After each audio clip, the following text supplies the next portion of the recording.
president mumuyina side eyo, so mubeereyo mu bungi. President gyali yatalaga akola byalina okukola, mubeereyo mugende mufune bye mulinyumiza abaana. Musitwago muteka okubaako bye tugenda onyumiza abaana. Bayibuli egamba Yoswa Mukama yamugamba ekyo kikole bwoti ne bwoti olw'emirembe egigenda okujja. Abaana bamwe bwe bali babuuza muli bagamba. So tokkiriza kubeera nga mu mulembe guno tolina kyogenda kunyumiza baana, nga tobanyumiza kye baakunyumiza. Obanyumiza kye waliwo, obanyumiza kye wakola. Obanyumiza kye wakola. Waliwo abagenyi abakyala ku ssomero, mutabani wange gy'asomera, ne bababuuzabuuzaawo ebibuuzo ate nga bali ba gavumenti. Ne bababuuza, who is the president of Uganda? Kaabaana leka guta Museveni ko ebeni nedda. Yavaamu ne banne nga bana batono ne bagamba His Excellency Kyagulanyi Ssentamu Bobi Wine. Ne babagamba nedda wama temukkiriza. Kati mugenda gamba ate oyogeddeyo. Gwewuliriza bye nkugamba. Ne babagamba nedda wama tebabalimbalimba Kyagulanyi si ye president, n'abagamba nedda. Ne bamugamba bw'onookola ekyo tojja kuyita bigezo. N'abagamba okay, bwe kiba kyakuyita bigezo tujja kiteekawo. Naye mu mutima gwange nkimanyi Kyagulanyi Ssentamu ye president w'eggwanga lino.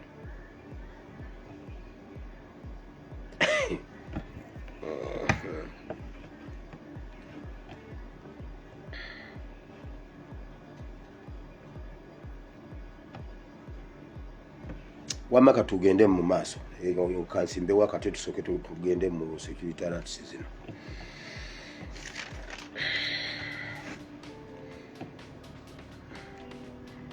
Waliwo ebintu ebigenda mu maaso mu ggwanga Uganda omuli diversions eziri ku media.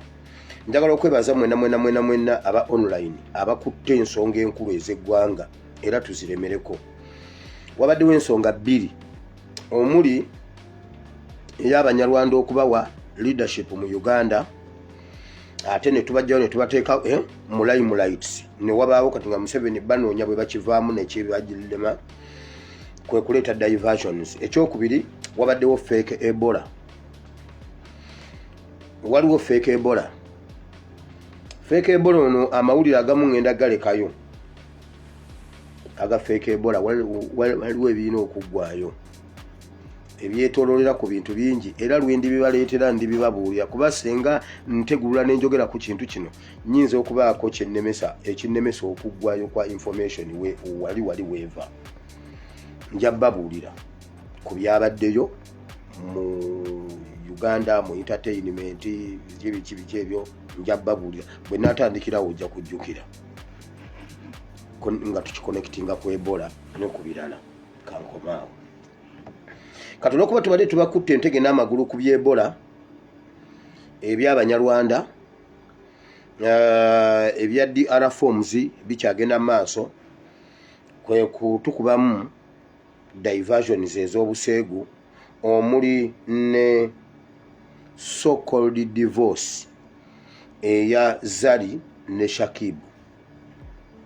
Eyo nayo si ntuufu era tebagenda kwawukana, wabula baagala mawulire kukyusa kufunamu buweerero ku media. Nti kuba ku media tubadde tubanyize nga bali ku kisenge nga baagala kufunamu obusizo. Era bino ebya Shakibu ne Zari si bituufu. Bili state sponsored, kibooziboozi kibeerewo kitambule kirabike ng'ekituufu beeyogerere. Obanga omu ku bo nga takimanyi ng'omu yakimanyi, ku byonna ebigenda mu maaso, naye gavumenti erina omukono mu nsonga eyo.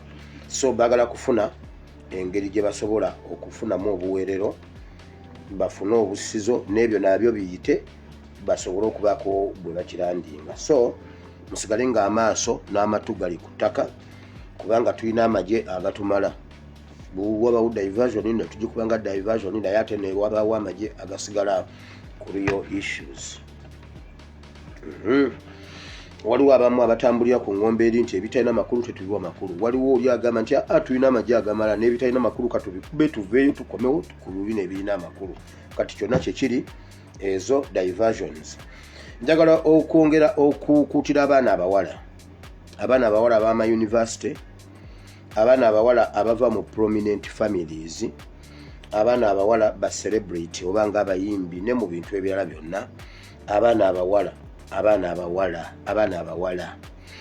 abasajja bano balina ekibinja ky'abavubuka ababeera mu bulamu obweyagaza, batambula ne bakwana abaana ab'amannya, abaana abakibe. Kakati bajja ne bakugamba n'akulaga nti alina ssente zonna ezitagaanika, naye bwe muba mugenze mu mukwano ayagala nga akukwata obutambi. So bakikozesa obutambi obwo ne bubeerayo. In case of anything, bata okusobola okukola diversion, okukavaringa, okukweka biri ebiba biriwo mu ggwanga. So abaana abawala ng'ova mu family engundiivu, ova mu family ey'erinnya, ova mu family, please mwebereremu. Omuntu yenna bw'akugambanga ebintu ebyo by'okukwata obutambi, manya olunaku lumu olina wejja obbisanga.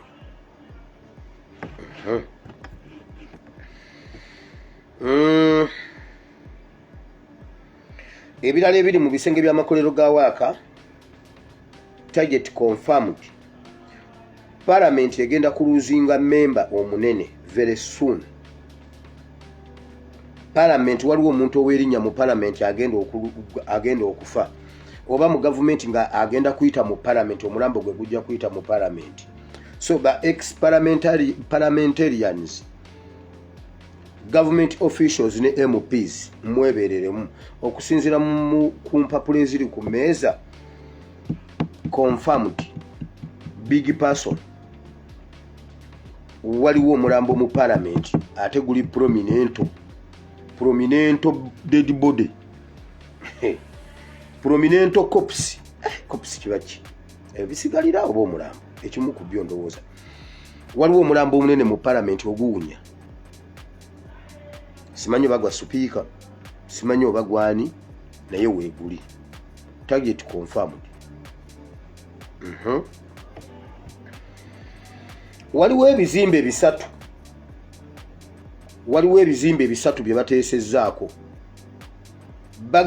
bigenda gwa bigwemu bitte abantu. Technologically waliwo ebizimbe bisatu ebigenda okugwamu naye nga bitta abantu. Bwe kiba ekyo kiganya eky'okugwa obugwi bagambe nti standards z'okuzimba ze zaagaana, weera waliwo ebizimbe bisatu bye bagenda okumenya. Bwe biba tebiguddeemu bugwi bagenda bimenya bumenya, bitrakita bijje bimenye. Okwongera okutimba bbula ku bantu abawejjere be bamenya, okwongera okukakasa abantu n'ensi yonna ne public nti bagoberera amateeka ga NEMA n'amateeka g'akakiiko kali ak'okuzimba akaziwa Herbert. Kati waliwo ebizimbe bisatu era Herbert ziwajja kulabikako ku siini, oba bigudde bugwi oba bamenya bimenye, oba NEMA naye ejja kubeerawo nga bano babiri. Kati Museveni baaliko batambuza okunyigiriza abaana b'abantu, okunyigiriza abantu. Kali akakiiko kaziwa simanya ka engineering committee bikoze bitya ne NEMA. Kati waliwo ebizimbe bisatu bye bagenda okukolako emikolo. Bwe bigwa byokka, bwe babyemenyera, era wonna bagenda kufunamu, kubanga ogundi ziri bbiri tebannasalawo kiki kye bagenda okutoolako ku byombi okukozesa. Naye kye baagala ziwajja kubeerawo, ne NEMA ejja kubeerawo okwongera okulaga abantu nti mulaba bwe tubagamba, temuzimba nga temusabye lukusa. Kakati ebintu bino bigudde ne bikuba abantu, oba bino tubimenye kubanga tebagoberera amateeka aga NEMA n'aga Constitution simanyi n'aga Construction Review Commission simanyi committee. Herbert ziwa ne NEMA kati be bakutte omumuli gw'okunyigiriza Abannayuganda nga Museveni yekwese mu migongo gyabwe.